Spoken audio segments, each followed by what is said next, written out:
let's discuss about classification of company on the basis of its capital. Classes of companies on the basis of capital. Capital कैसे कैसे हो सकती है किसी भी कंपनी में और इससे बाहर नहीं होगी. 99% of the companies have company limited by shares. Company limited by shares. Few company have company limited by guarantee and rarely any company is unlimited company. Now coming on to company limited by shares. हम थोड़ा बहुत इसके बारे में पहले भी देख चुके हैं. So share means हम अभी देख के आए हैं इसके बारे में. Share means a share in the share capital of the company and includes stock. Now, Section 2, Subsection 22 of the Companies Act 2013. अभी ये आपको क्या याद रखना है? नहीं. This is for your future references. आप आगे चल के notes बनाओगे, so this will be helpful in writing the answers. Now, the point we are trying to make over here is company limited by shares. Now, एक company limited by shares का क्या मतलब है कि liability of members is limited to the extent of amount of shares.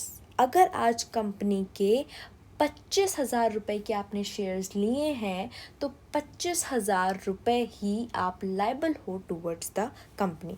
Liability of members is limited to the amount if any unpaid. यानी कि जो company, मान लो कंपनी के आपने शेयर्स लिए 25 शेयर्स ऑफ ₹100 ईच, तो ये कितने होंगे? 2500. ठीक है. अब 2500 को कंपनी कैसे भी मंगवा सकती है. पहली स्टेज, फर्स्ट टाइम कंपनी ने कॉल किया कि लेट्स सपोज 500 रुपीज़ चाहिए. सेकेंड टाइम कंपनी ने मंगवाए, लेट्स सपोज 1000 रुपीज़ चाहिए. ऐसे करके कंपनी कभी भी ये पैसे मंगवा सकती है. बट क्या कंपनी इससे बियॉन्ड जा सकती है? नो. कंपनी की तरफ आप केवल 2500 के लिए ही लायबल हो. And company limited by shares में कंपनी क्या करती है? कोई भी company if it needs funds for its working capital purposes, working capital के लिए कंपनी को फंड्स चाहिए तो कंपनी उस हिसाब से कॉल करती है अमाउंट. जो भी शेयर्स की अनपेड वैल्यू रह रही है उसको कंपनी पहले कॉल अप करती है. एक बार ये एग्जॉस्ट हो जाए then company look for other options. ठीक है. तो सबसे पहले हमने इसमें क्या देखा? Liability of members is limited to the amount if any unpaid on the shares held by them. It is known as company limited by shares. यानी कि जो आपके amount of shares आपने लिए हैं उस पे अगर कोई भी value unpaid है, that is the only amount that is to be paid. ठीक है. कंपनी के जो डेट्स हैं, शेयर होल्डर्स के क्या डेट्स होंगे? वो नहीं. कंपनी के जो डेट्स हैं वो शेयर होल्डर्स के डेट नहीं होंगे. शेयर होल्डर किसके लिए लायबल है? Only the unpaid amount on their shareholding. Unpaid amount on their shareholding. और ये कंपनी कभी भी मंगवा सकती है, any time in their lifetime या फिर वाइंड अप के टाइम. वाइंड अप यानी क्लोजर. कंपनी क्लोजर के टाइम भी मंगवा सकती है, ड्यूरिंग इट्स लाइफ टाइम भी मंगवा सकती है. That is up to the company. The word important here is unpaid. जब भी हम shares, company limited by shares की बात करेंगे तो most important word over here is unpaid. ठीक है.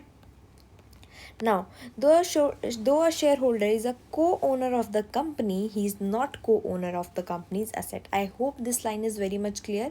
कंपनी के एसेट्स पे शेयर होल्डर की कोई भी बेसिकली राइट नहीं है. ठीक है. सो कंपनी के असेट्स इज कंपनी के assets and shareholder can be the co-owner of the company but he is not the co-owner of assets of the company. shareholder co-owner of the company but shareholder is not the co-owner of the assets of the company. ठीक है. This is very much clear to us and now we will move on to the second type that is company जिसकी capital हमने करी है limited by guarantee.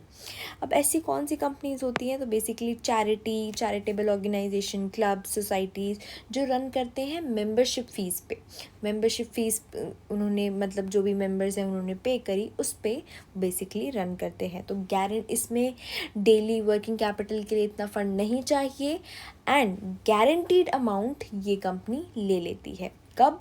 जब इसका wind up होता है, यानी कि आज कंपनी इनकॉर्पोरेट कर रहे हैं 4 लोग, वो गारंटी देंगे कि in future if that company goes into liquidation wind up stage, तब हम 20,000 की ईच गारंटी लेते हैं। So that is required at the time of wind up. Section 221 of the Companies Act 2013 defines it as the company having, ये याद करने की need है, not now, you can see this later. Liability of its member is limited to contribute to the assets of the company in event of its being wound up. Wound up को हम कैसे याद रखेंगे? Closure. All these terms are included in your Companies Act 2013, जो आगे चल के हम जैसे जैसे चलेंगे उसको पढ़ते जाएंगे। फिलहाल company liability of its members is limited to contribute to the assets of the company in event of its being wound up. Wind up के टाइम पे आपको करना है अपना गारंटी को पूरा। लाइबिलिटी, अच्छा इसमें एक वर्ड आ रहा है, यहाँ पे भी आया था जो मैंने स्किप किया है डेलिबरेटली, यहाँ भी एक वर्ड स्किप किया है, MOA। सो MOA कंपनी का ही डॉक्यूमेंट होता है। इसके बाद next topic is our MOA only, MOA देखेंगे। लेकिन MOA यहाँ पे हम देखने के लिए जस्ट एक रफली इमेजिन कर लो कंपनी की डायरी, ठीक है। तो कंपनी की डायरी में बेसिकली लिखा जाता है कि मेंबर्स की ये लाइबिलिटी है। तो लाइबिलिटी और इज़ members की liability is mentioned in MOA and cannot be asked to bring more than this. So members को आप इससे ज़्यादा लाने के लिए नहीं बोल सकते the guaranteed amount, ठीक है। All right, so यहाँ पे important word क्या बनेगा? guaranteed amount, guaranteed amount, ठीक है। Then comes unlimited company, very very rare type of companies. Section 2 subsection 92 of Companies Act 2013 defines unlimited company as company not having any limit on the liability of members, ठीक है, जो कि the name suggests unlimited liability, unlimited company. So unlimited liability, liability of each member, whole of company's debts and liabilities, company के जितने भी dates and liabilities हैं सारी liabilities किसकी हैं? पर्सनली मेंबर्स की हैं, ठीक है। कंपनी गोइंग कंसर्न में liability on shares is the only liability which can be enforced by the company. Now what does this mean कि कंपनी के 2 स्टेजेस हैं। कंपनी आज सब सही है, कंपनी चल रही है, गोइंग कंसर्न स्टेज में है, तो यहाँ पे लाइबिलिटी कितनी है? सिर्फ आपके वैल्यू, शेयर्स की वैल्यू जितनी, ठीक है। शेयर्स की जो वैल्यू है उतनी ही गारंटी है। अब कल को अगर कंपनी लिक्विडेशन में जाती है, वाइंड अप होती है, तो यहाँ पे कितनी हो जाएगी? अनलिमिटेड लाइबिलिटी हो जाएगी आपकी to the assets and to the liabilities and debts of the company. So this becomes unlimited company, ठीक है। I hope this is clear. Creditors sue कर सकते हैं and members may be called to pay more than what is required. All right, so here it we can write unlimited liability. So this is for your notes purposes as well, so we'll try to keep this a bit cleaner.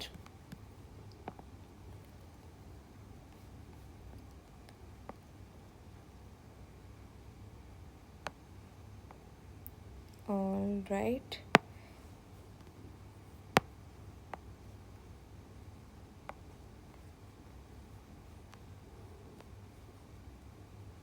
okay, and here, okay,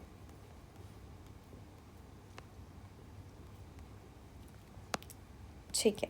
एक case law हमने देखा था, Narendra Kumar Agarwal versus Saroj Mallu. इस case law में क्या हुआ था? Facts of the case were a member of the company limited by guarantee wanted to transfer his membership to another company, to another person. The company refused. Why now, एक guarantee company में 4 members थे, just for example, तो एक member चाहता था transfer करना to someone else, but other members objected it no. Guarantee company is different from company limited by shares. Membership rights in guarantee company may carry special privileges, ठीक है, and can be subject to restrictions in AOA. Therefore transfer can not be treated as transfer of shares. Now इसका एक example देखते हैं कि company limited by guarantee है, सचिन तेंदुलकर, विराट कोहली आज साथ में आते हैं कि हम एक कंपनी बनाते हैं एंड इस कंपनी में हम एक स्पोर्ट्स क्लब बनाएंगे, ठीक है. अब कल को इस कंपनी में अगर हम बात करें विजय माल्या को रखना चाहें, विजय माल्या को विराट कोहली चाहता है मैं अपना शेयर विजय माल्या को ट्रांसफ़र कर दूं, तो क्या जो अदर मेंबर्स हैं या फिर जो अदर शेयर होल्डर है उनको दिक्कत होगी? यस. क्यों? क्योंकि स्पेशल प्रिविलेजेस हैं. You are a sports person, you are an athlete, इसीलिए आपको उसका मेंबर बनाया गया है. And because you are a sports person, athlete, that is why you are a member. You cannot transfer it to someone. किसी को भी आप ट्रांसफ़र नहीं कर सकते because it carries special privileges, right? So this is company limited by guarantee. I hope this is clear. हमने इसको एक बार पहले भी देखा था. all right, ठीक है. इसमें एक चीज़ और ऐड करने वाली है कि guarantee company may have a share capital and may not have share capital. So guarantee company having a share capital and not having a share capital. Now what does that mean कि एक share issue होंगे क्या? Share capital है तो हाँ होंगे, नहीं है तो नहीं होंगे. मेंबर्स कंट्रीब्यूशन क्या होगा? शेयर कैपिटल का जो अनपेड अमाउंट है जो हमने देखा, guarantee amount, and in case of this only the guarantee amount. Liability on winding up, unpaid amount on shares plus guaranteed amount. यहाँ पे सिर्फ गारंटीड अमाउंट, यानी कि बाकी सारी चीज़ें अगर शेयर कैपिटल इंक्लूड कर दें तो क्या सिमिलर रहेंगी from this one? Yes.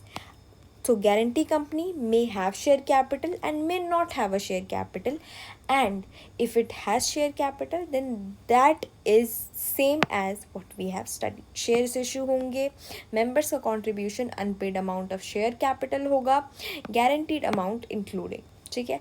Similarly in case of unlimited company may have a share capital and may not have a share capital. I hope this is clear.